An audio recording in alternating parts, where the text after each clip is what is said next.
Chilli থেকে প্রায় ৩৫০০ kilometre দূরে অবস্থিত ইস্টার আইল্যান্ড নামের এই নির্জন দ্বীপে এমন কিছু রহস্যময় মূর্তি পাওয়া যায় যেগুলো কোনো বড় রহস্যর চেয়ে কম নয়। মোরাই নামে পরিচিত এই মূর্তিগুলোর প্রতিটির ওজন প্রায় ৯০,০০০ কিলোগ্রামেরও বেশি।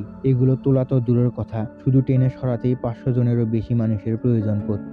এছাড়া এই পাথরগুলো এতটাই শক্ত যে একজন গবেষকের শুধু একটি অংশ ভাঙতেই ৩ দিনেরও বেশি সময় লেগে গিয়েছিল। তাহলে প্রশ্ন হচ্ছে, এত বছর আগে এগুলো কিভাবে কাটা হয়েছিল? গবেষণা করার পর এই মূর্তিগুলো পাহাড়ের নিচে পাওয়া যায়, যার মাধ্যমে প্রমাণ হয় যে এই মূর্তিগুলো পাহাড় কেটে তৈরি করা হয়েছিল। ধারণা করা হয় একটি মাত্র মূর্তি তৈরি করতে ১২ জন মানুষের প্রায় ১ বছরেরও বেশি সময় লেগে গিয়েছিল। কিন্তু আসল প্রশ্ন হলো, ১৪টি হাতির সমান ওজনের এই বিশাল মূর্তিগুলো কিভাবে দ্বীপের নানা প্রান্তে পৌঁছানো হয়েছিল। আরো গবেষণায় জানা যায় দড়ির সাহায্যে এই মূর্তিগুলো টেনে দ্বীপের বিভিন্ন স্থানে নিয়ে যাওয়া হতো। তবে তারা কারা ছিল এবং এই মূর্তিগুলো বানানোর উদ্দেশ্যই বা কি ছিল, এই প্রশ্নগুলোর উত্তর আজও রহস্যময় রয়ে গিয়েছে।